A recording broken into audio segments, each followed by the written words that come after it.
पिछले हफ्ते पार्लियामेंट में मोहतरम जनाब असदुद्दीन ओवैसी साहब जो हैदराबाद के सांसद हैं, उन्होंने वंदे मातरम के मुद्दे पर जिस खूबसूरती से अपनी बात रखी है, उसे देख सुन करके सीना 56 के बजाय 112 इंच चौड़ा हो जाना फितरी बात है हम जैसे मुसलमानों का।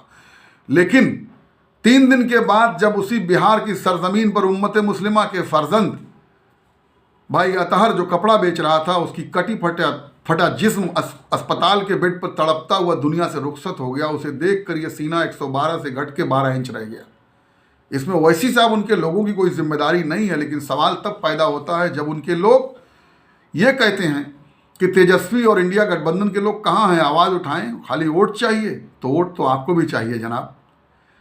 आदाब दोस्तों, आप सबकी खिदमत में तारिक शमीम का सलाम पहुँचे। दोस्तों, दरअसल आज सबसे बड़ा सवाल हमारे सामने यही है कि हमारे लोग पिछले बिहार के असेंबली इलेक्शन में जिस तरह की मज़हब की चाशनी में डूबी हुई अपील ओवैसी साहब की कि अबू बकर और उमर और उस्मान का बेटा खलीफा बनेगा तो वो मुख्यमंत्री बनेगा, तो बना चुके। जब उन्हें हम मुख्यमंत्री बना चुके तो अब सेकुलर पार्टियों से हम मुतालबा करने की किस हैसियत में रह गए। बहरहाल ओवैसी साहब से हम कोई बहुत लंबा चौड़ा सवाल नहीं, बल्कि ये पूछना चाहते हैं कि साहब, हमने आपका क्या बिगाड़ा है जब उत्तर भारत के मुसलमानों को आप अपनी तकरीरों से सांप्रदायिकता की भट्टी में झोंक देने पर तुले हुए हैं? क्या आप नहीं जानते कि हम हर रोज़ हुकूमती जुल्म सितम के किन मराइल से गुजरते हैं?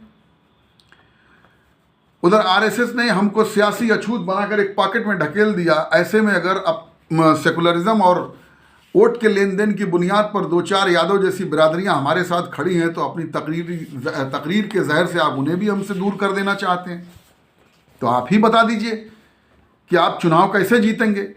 अगर आप समझते हैं मुसलमानों के मुसलमान होने की बुनियाद पर कि सारा मुस्लिम वोट आपका है, तो ये आपका नहीं है। 12 साल की मेहनत में उत्तर प्रदेश के अंदर आपको आधा % भी वोट नहीं दिया मुसलमानों ने। 99% वोट ये सेकुलर पार्टियों को देना पसंद करते हैं, चाहे आप उन्हें बेगैरत, लाल दरी बिछाओ, गैंग, जो भी कहना चाहेंगे, वो आपका काम है।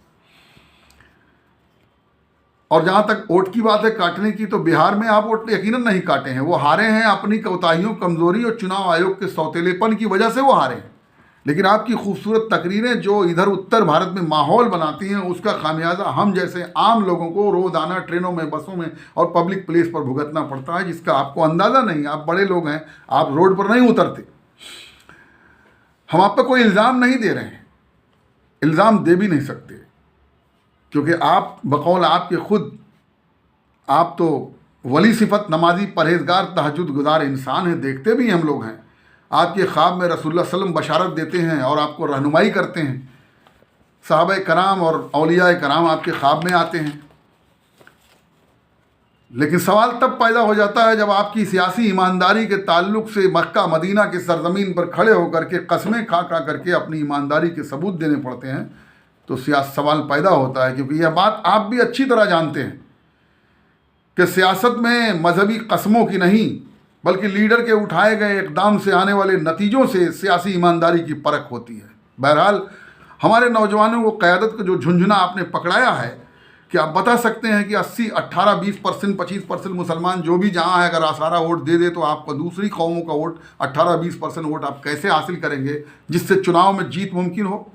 क्योंकि आपके पास तो कोई पॉलिटिकल डिस्कोर्स नहीं, रोटी कपड़ा मकान, पढ़ाई तालीम दवाई जैसे बुनियादी इशू पर तो आपका कभी कोई मामला सामने रहा नहीं, कभी बात नहीं किए, ना किसी कौम को अपने से जोड़ने की कोशिश किए, और बल्कि तमाम कौमों के लीडरान को आप उनको बिरादरी ज़ात की बुनियाद पर चिढ़ाए हैं।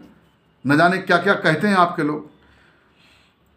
अगर इन माहौल में क़यादत के ताल्लुक से या चुनावी समीकरण के बारे में आपके लोगों से सवाल पूछा जाए, तो जितने चेले चपाटे हैं वो आपका वही दिव्य ज्ञान बयान करते हैं जो आपने सुनाया। दरी गैंग हो, जुम्मन हो, बेगैरत हो, और फिर माँ बहन की गालियों पर उतर आते हैं और अपनी बाप की उम्र के लोगों को मादर साथ गालियाँ बकते हैं।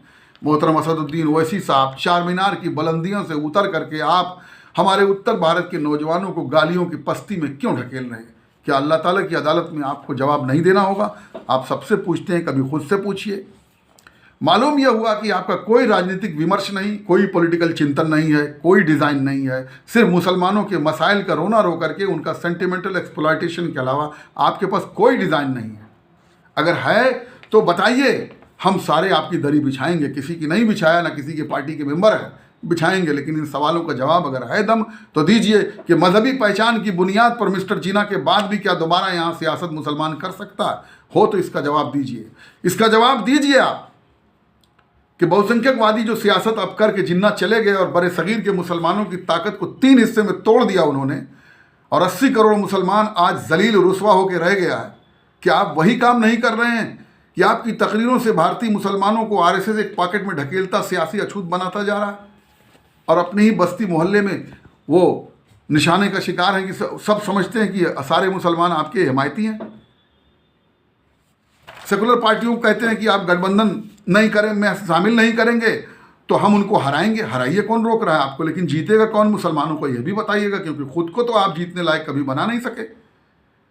0.5% वोट की औकात नहीं, जिला पंचायत में कोई जगह नहीं, नगर पंचायत में पता नहीं है, ताल ठोके हैं कि तलवार हम उठाएंगे, विधानसभा हम जीतेंगे, और जीतिए साहब, कोई मना थोड़े कर रहा है। लेकिन इन सवालों का जवाब तो आपको देना पड़ेगा। और उधर दूसरी तरफ हुकूमती जुल्म और सितम का शिकार जिन सेकुलर पार्टियों के मुस्लिम नेताओं का रोना आप बहुत रो करके इलेक्शन में तकरीरें करते हैं, मरहूम शहाबुद्दीन, मुख्तार अंसारी और अतीक अहमद और आज़म खान जैसे लोग, सोलंकी जैसे लोग जो या मार दिए गए या जिंदा दरगोर कर दिए गए, उनसे भी वही कहा गया था कि अपने अपने इलाकों के राजा रहो, हमारी छत्रछाया में इलेक्शन जीतो, मौज करो, लेकिन सेकुलर पार्टियों का साथ न दो। लेकिन उन्होंने अपनी गैरत और मुल्क और मिल्लत का सौदा मंजूर नहीं था, उस प्रस्ताव को ठुकरा दिया। उनसे कहा गया कि जैसे ओवैसी साहब जीत रहे हैं और मौज कर रहे हैं, तुम क्यों लड़ रहे हो हमसे, सेकुलर पार्टियों के साथ क्यों खड़े हो। वो जिंदा दरगोर कर दिए गए और आज आप मुसलमानों के खलीफा बन के घूम रहे हैं। मुबारक हो आपको, आपको भी मिल्लत की फ़िक्र है, लेकिन नतीजे आपकी सियासत के कुछ और आ रहे हैं कि रंज लीडर को बहुत है मगर आराम के साथ कौम के गम में डिनर खाते हैं हुक्काम के साथ। हो सके तो जवाब दीजिएगा अपनी मिल्लत को।